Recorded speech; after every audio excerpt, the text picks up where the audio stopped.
Vamos a orar. Pai querido, guía-nos este momento no estudo de Tua Palavra. Abre nossos olhos para compreender, para enxergar a verdade, em nome de Jesus. Amém. Amém.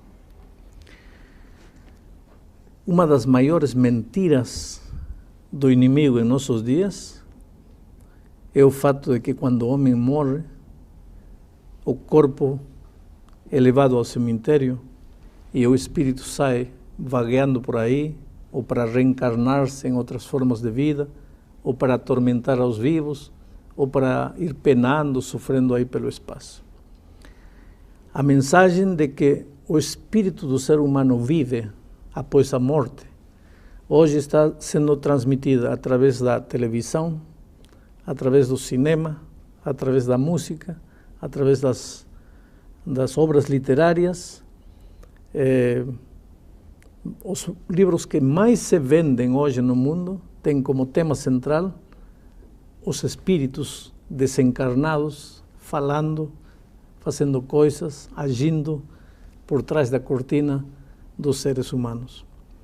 E, no entanto, essa verdade é uma verdade cristalina na Bíblia. Quando Deus criou Adão e Eva, disse para eles: se tocarem desta árvore, certamente morrereis. Aí veio o diabo, disfarçado de serpente, e disse a Eva: não morrereis. Deus disse: morrereis. Aí vem o diabo e disse: não morrereis.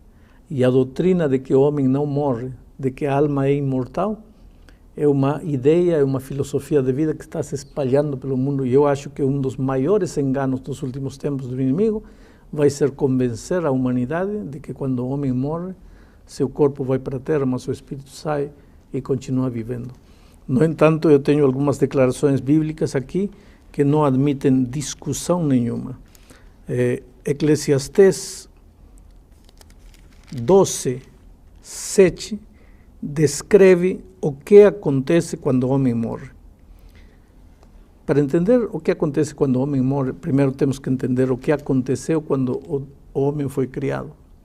O texto bíblico diz que quando Deus criou Adão, fez o corpo de barro, aí estava o barro. Barro não tem vida, não tem fome, não tem sede, não sofre, não pensa, não sente dor, nada. Barro é barro. Você pode pisar em cima do barro, você pode bater no barro, barro é barro. Aí veio Deus, diz o texto bíblico de Gênesis, e soprou. Soprou. O sopro é sopro. Sopro não tem fome, não tem sede, não sente, não pensa, não dorme, não cansa. Sopro é sopro.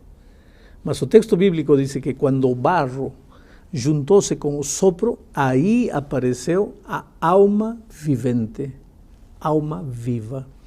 Em outras palavras, de acordo com a Bíblia, uma alma viva é um ser humano vivo. Aqui havemos três almas, no sentido bíblico, três seres humanos vivos, porque para a Bíblia, alma viva é a soma da terra, do barro, com o sopro de vida. E só existe vida, só existe pensamento, sentimento, fome, cansaço, quando o barro está juntado com o sopro de vida. Agora, o que acontece quando o homem morre? Eclesiastés 12:7 diz: e o pó volta para a terra, como era, e o espírito volta a Deus que o deu. Quando o homem morre, o que acontece? Acontece tudo o contrário da criação. Na criação, Deus fez e o homem viveu. Agora, quando o homem morre, Deus faz o sopro de vida, volta a Deus.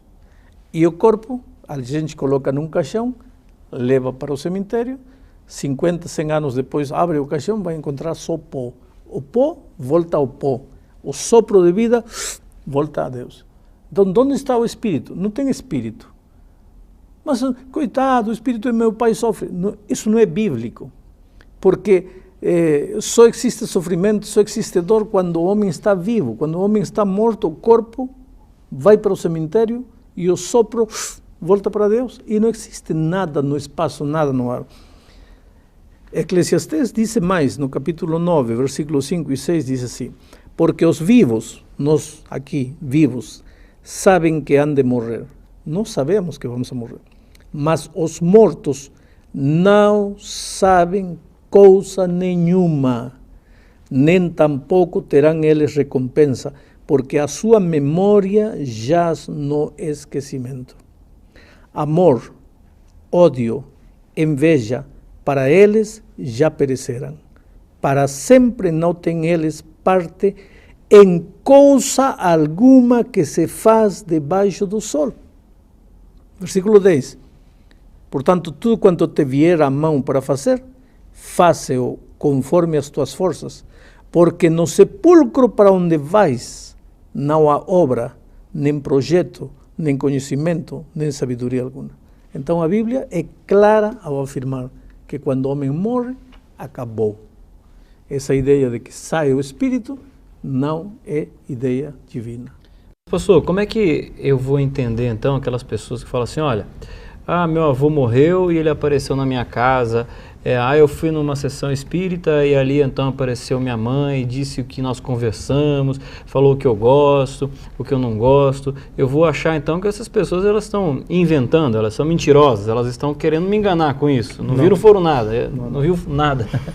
Essas pessoas viram espíritos. Viram alguma coisa? Viram um espírito, esse espírito falou, esse espírito disse que era o espírito do pai e da mãe. Isso é verdade, essas pessoas não estão mentindo. Agora, quem eram esses espíritos? Aí está o X da questão. Se a Bíblia diz que quando o homem morre, seu corpo volta para a terra e o sopro volta para Deus, e teu vizinho disse que o espírito do pai dele apareceu, que espírito apareceu? Só pode ser o espírito daquele que quer que você acredite que quando o homem morre, o espírito sai. E esse é o diabo, tem nome e sobrenome. Diabo e Satanás, enganador, mentiroso, sedutor. Ele pode se disfarçar de qualquer coisa. Veja o que diz aqui Paulo quando escreve aos Coríntios, no capítulo 11, versículo 14.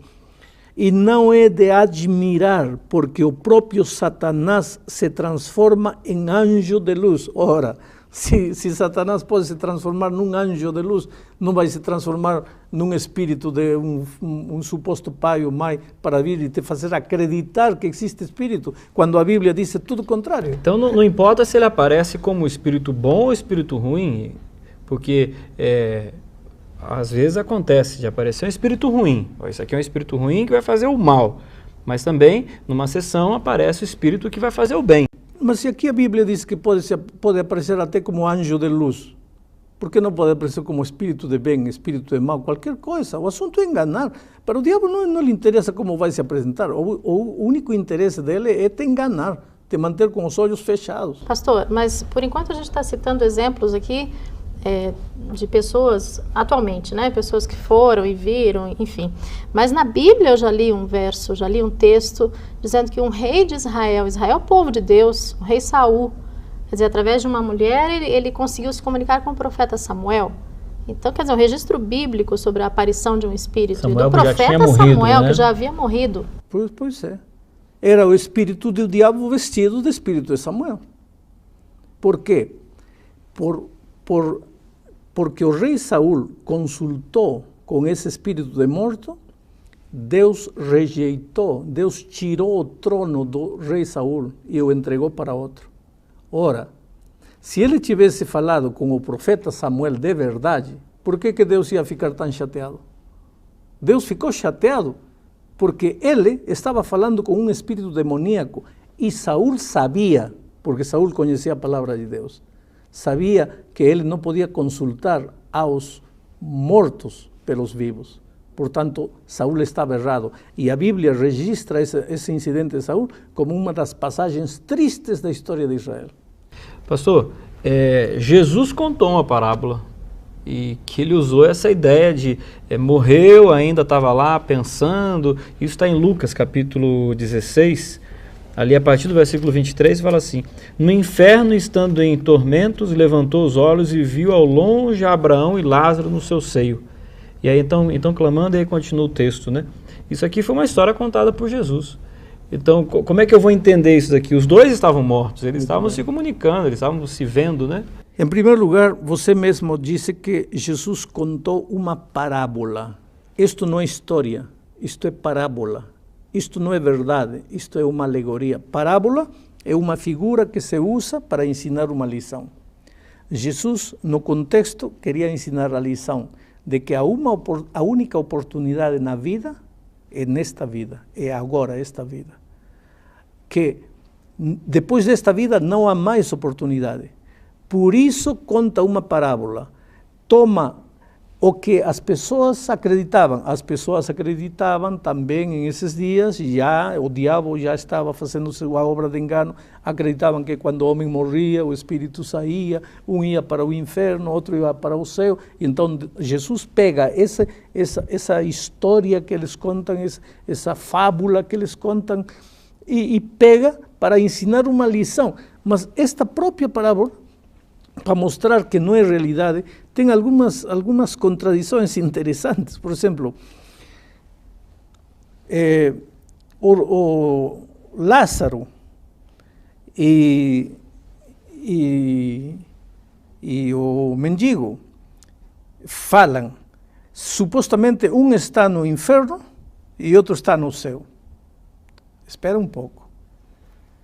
Você pode imaginar que céu e inferno estão limitados por tão pouca distância que um do inferno fala com outro do céu? Em segundo lugar, diz aqui que ele viu aos remidos no seio de Abraão.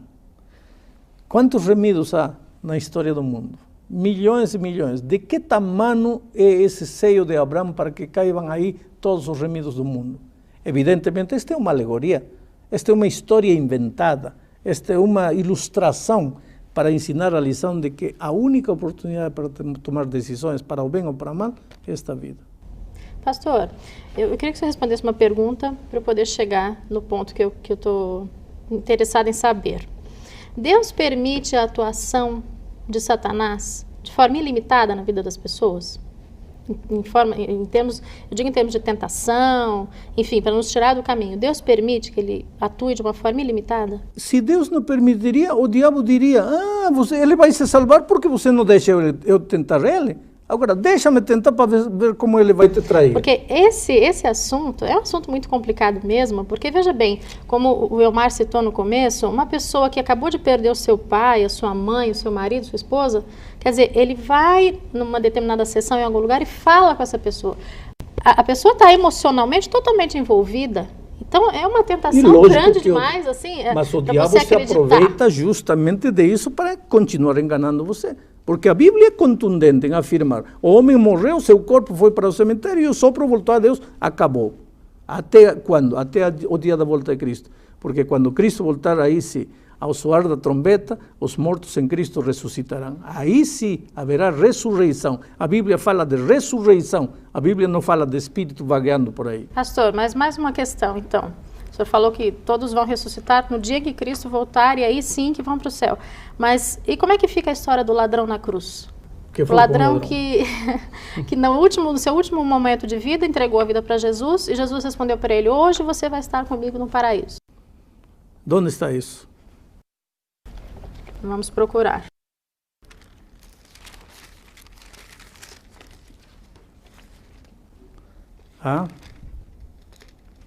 Isso está em São Lucas. A morte de Jesus. Bom, o ladrão olha para Cristo e diz assim: Senhor, lembra-te de mim quando vieres em teu reino. Jesus olha para o ladrão e diz assim, nas versões, diz assim: de certo te digo que hoje estarás comigo no paraíso. Então tem gente que diz, aí está a prova. Quando o homem morre, vai para o paraíso. Parece claro. Parece claro. Só que no original grego, porque a Bíblia não foi escrita em português, foi escrita em grego. No original grego diz: de certo te digo hoje, estarás comigo no paraíso. Não diz, de certo te digo que hoje estarás comigo no paraíso. Diz, te digo hoje que estarás. Agora você pode dizer, pastor, está querendo enrolar aí? Não estou querendo enrolar, porque vou te ler aqui um texto de São João capítulo 20. quando Jesus já estava ressuscitado, já era o terceiro São João dia. ou São Lucas, pastor? São João, agora estou indo a São João. Jesus já tinha ressuscitado já. E se apresentou a Maria. E no versículo, Maria quis tocar o Senhor Jesus. E Jesus disse assim, recomendou-lhe Jesus, versículo 17, não me detenhas, porque ainda não subi para meu Pai. No terceiro dia, ainda não tinha subido ao Pai. Então, como é que no dia que morreu já subiu, já ia estar com o ladrão no paraíso? Aí está uma evidência de que a tradução está errada. Jesus estava dizendo, de certo te digo, hoje estarás comigo no paraíso. Não, hoje estarás comigo. Porque no terceiro dia, Jesus ainda não tinha subido para o paraíso. Mas pastor, e aonde que entra o inferno e o purgatório nessa história aí de morte? Como Eu é que fica? não sei aonde entra. Na Bíblia não entra. Porque na Bíblia não fala nem de purgatório, fala de inferno como o fogo que cairá nesta terra depois do milênio. Esse é o inferno. O paraíso, a Bíblia fala como a recompensa final, o lar eterno que os redimidos receberão quando Cristo voltar. Agora, purgatório a Bíblia não fala.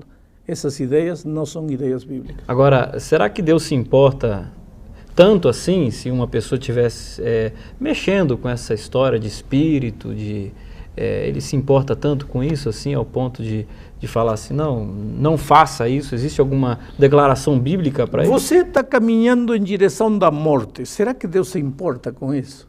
Deus te ama. Se você está no caminho do erro, claro que Deus se importa.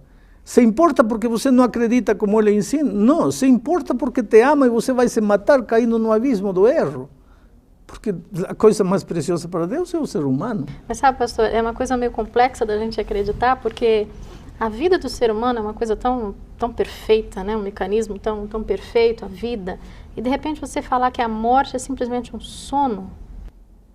É que a Bíblia diz isso. Quando Lázaro morreu,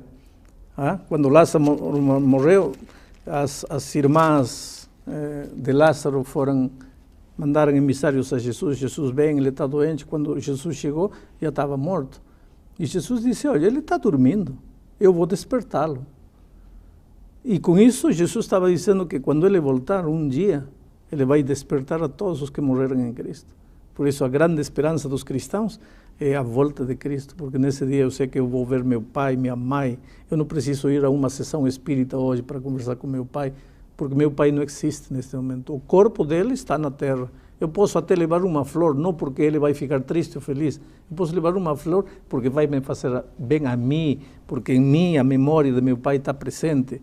Mas não porque meu pai, oh, que lindo, meu filho lembrou-se de mim. Meu pai não sabe nada. O sopro está em Deus e acabou seu sentimento, seu pensamento. Pastor, e quando eu faço uma oração ou acendo uma vela em função de alguém que já morreu, qual o valor disso então?